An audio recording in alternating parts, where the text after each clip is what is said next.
CPI-ML party 55వ ఆవిర్భావ దినోత్సవ సందర్భంగా రాజమహేంద్రవరం రూరల్ బొమ్మూరు వెంకటగిరి కొండ ఐఎఫ్టియు కార్యాలయంలో సిపిఐ-ఎంఎల్ న్యూ డెమోక్రసీ జిల్లా నాయకులు కోరడ అప్పారావు సిపిఐ-ఎంఎల్ న్యూ డెమోక్రసీ జెండాను ఆవిష్కరించారు. ఐఎఫ్టియు ఉమ్మడి తూర్పు గోదావరి జిల్లా అధ్యక్షులు ఏవి రమణ మాట్లాడుతూ మార్కిస్ట్ ఉపాధ్యాయులు, తొలి సోషలిస్ట్ రాజ్య నిర్మాత, రష్యా విప్లవ సారథి లెనిన్ 155వ జయంతి భారతదేశంలో రేపనిజం, నయోరన్నిజం నడ్డి విరిచి విప్లవ పందాను ప్రజల ముందు ఉంచిన సిపిఐ-ఎంఎల్ 56వ ఆవిర్భావ దినమన్నారు. భారతదేశంలో విప్లవ లెనిన్ స్ఫూర్తి పనిచేయడం ద్వారానే విజయవంతం అవుతుందన్నారు. కేంద్ర ప్రభుత్వం కగార్ ఆపరేషన్ వెంటనే వ్యతిరేకించండి.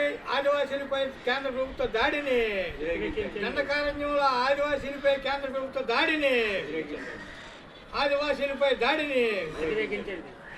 సిపిఎంఎల్ పార్టీ ఆవిర్భించినటువంటి రోజు గత 56 సంవత్సరాల కిందట సిపిఎంఎల్ పార్టీ ఆవిర్భించింది.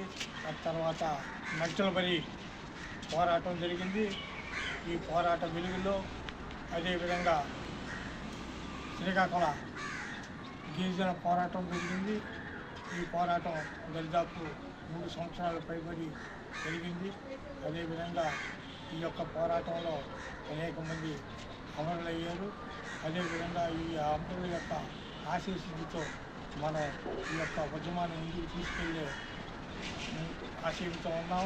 అదేవిధంగా ఈ యొక్క ఎంఎల్ పార్టీ ఆవిర్భవించిన తర్వాత మన గోదావరి లోయ పరిసర ప్రాంతాల్లో దాదాపు 10 లక్షల ఎకరాల భూమిని గిరిజనులు సాగు చేసుకోవడం జరిగింది.